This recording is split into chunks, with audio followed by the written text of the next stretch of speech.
Moto morning. Today on Kraken's Garage, we're getting a ride in on early part of March. It quit raining.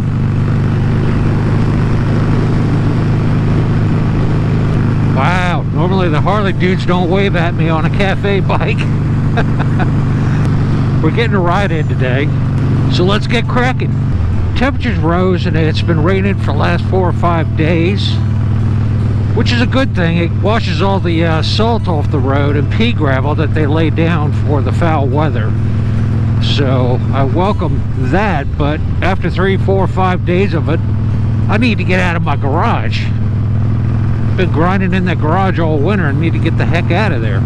I wanted to try out these clip-ons, and of course I get behind some slowpokes and see how they work for me ergonomically. It's quite a hike over from what the stock handlebars are. I still have to do some wire management. I got the bulk of it squared away. Holy cow, these guys are going slow. Nothing like 20 miles an hour below the speed limit. So I threw the GoPros on the old Roadster, and then the next problem arose. I have no handlebar to put the GoPro on, so I clamped it to the clip-on. Ay, caramba! This view is going to be at an angle, so I'll have to correct that when I do the editing of this film, but it's quite a bit leaned over. Kind of taking it easy to make sure I got everything tightened down. Still got to aim those turn signals a little better. I'm already planning a few rides. I'm going to probably head down to North Carolina, maybe Tennessee. I'm not going to do the Tail of the Dragon and all that. It's too commercialized, too many it's amateur day on that piece of road every day with people drifting in your lane that aren't very good riders.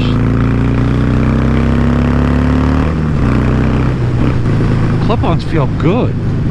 Definitely in a tuck position, but there's some beautiful riding up in those areas. Any of you folks live in those areas, I've ridden most of those roads, and I've mapped out every single good road for the state of Virginia, North Carolina, West Virginia, and I dip into some of Tennessee, and I kind of do a brief blurb on each of the really good motorcycling roads in those states and my surrounding states. I've ridden them all for the last 45 years. So if you're interested in that, let me know. I'll put it in my Dropbox and put hyperlinks on it so you can go right to Google Maps and check them out yourself and see if you have any interest in riding on those roads. The mirrors are absolutely worthless now down below. They're way too low.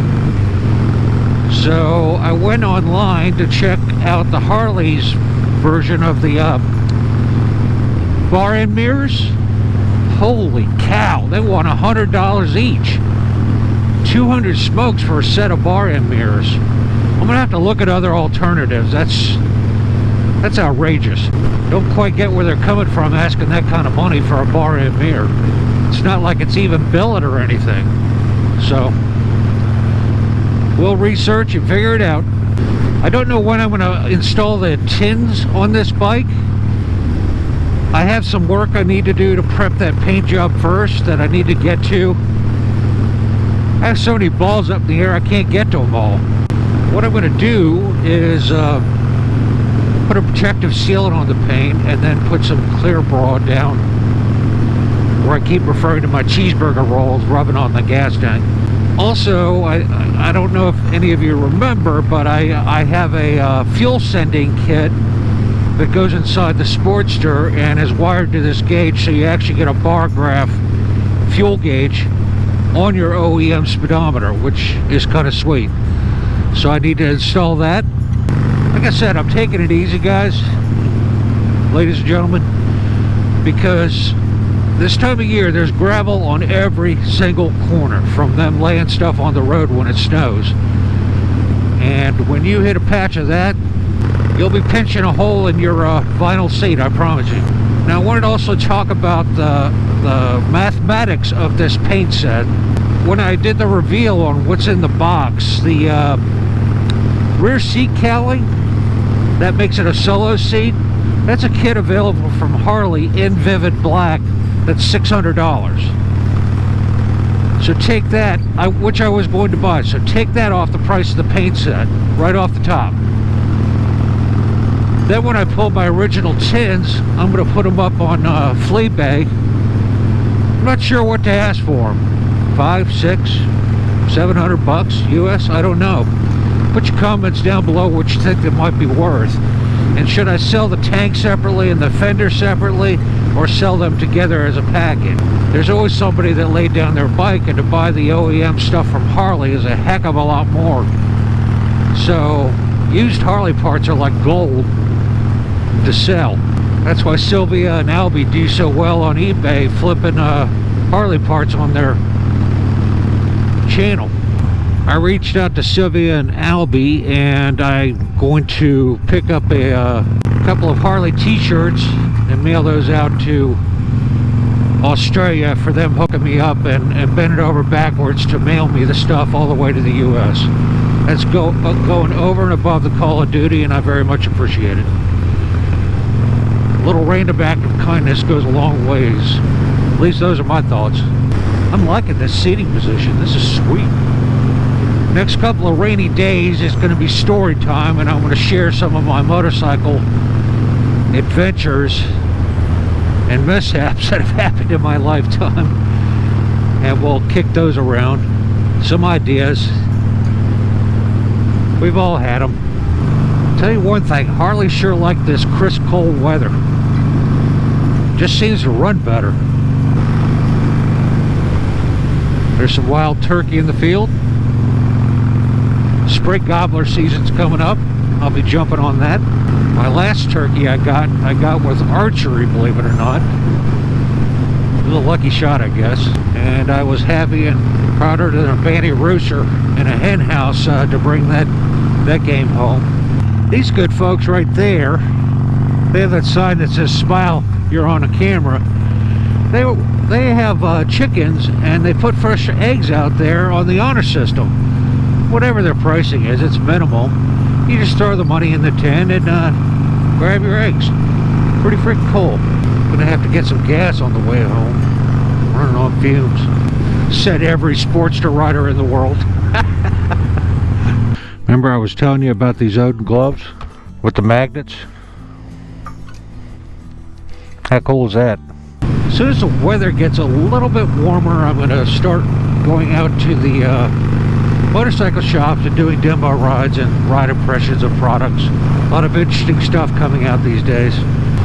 My goal has been to put minimum 2, if not 3 videos out a week that are solid content. I've been doing so pretty much all winter. I'm working on, let me pronounce it correct, Husqvarna. Thanks, you guys, for busting my chops on the pronunciation. I know I'm bad. Doing the best I can. I'm not a newscaster. I used to have a sport villain, the 401 variant, and sadly that engine started to grenade on me.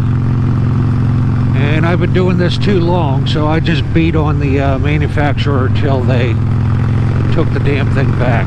I didn't let up on them for months because they were saying just ride it until it blows, and I said sure. Send over an email from corporate that says, Kraken, go ahead and ride this bike until it blows, and if the engine locks up and dumps the bike and throws me, I'll send you the medical bill along with a lawsuit. And when I sent that email to, more not as curt as that, but when I sent them that email, they were like, yeah, we'll buy it back. And I gotta say, I started a thread on ADV Rider, and it was gaining a lot of traction because I was trying to get some visibility for a very unusual bike. And the bike is a hell of a lot of fun. I just got a bad apple. It's gonna happen. When things go wrong, what separates a good company from a bad company is how they handle the situation when your product goes sideways. What a beautiful day. Daylight savings is changing, I think, in about a week. That's exciting. We're going to start to have super long evenings. Days are getting longer every day. Temperatures are warming up, at least here in the East Coast, a little bit every day. I got so many projects I got to get done to shoot videos on, and spring is rapidly approaching, and I'm going to get caught with my pants down and be smack dab in the middle of riding season. I have another trip I planned down to South Carolina. Not the most interesting ride. There's not a whole lot of great roads to get there. A few.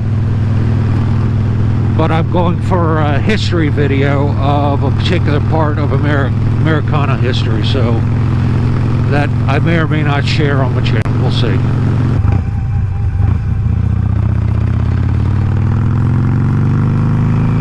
I love those old barns.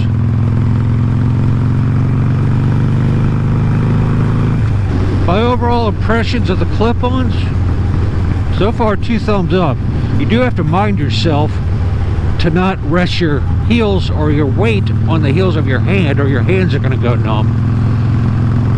So like I said when I did the install video, you got to use your abdominal muscles, and it's just a different way of riding that actually is better for you, in my opinion.